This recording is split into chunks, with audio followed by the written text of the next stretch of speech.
Steven with Parts Doctor. I'm going to show you how to replace the lint collector in this top load Fisher Paykel dryer. Let's get started.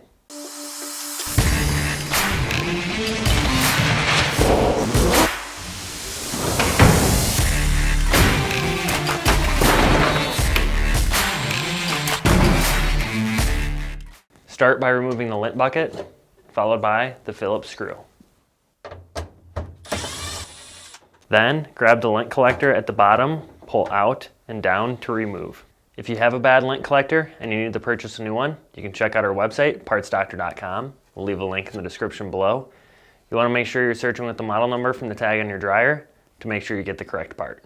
To install the lint collector, start by inserting the top first at an angle, pushing the bottom in, then reinstall the Phillips screw, followed by the lint bucket. So that's it for this video. If you have any tips or tricks of your own, let us know in the comments below. And if you like fixing things, please consider subscribing.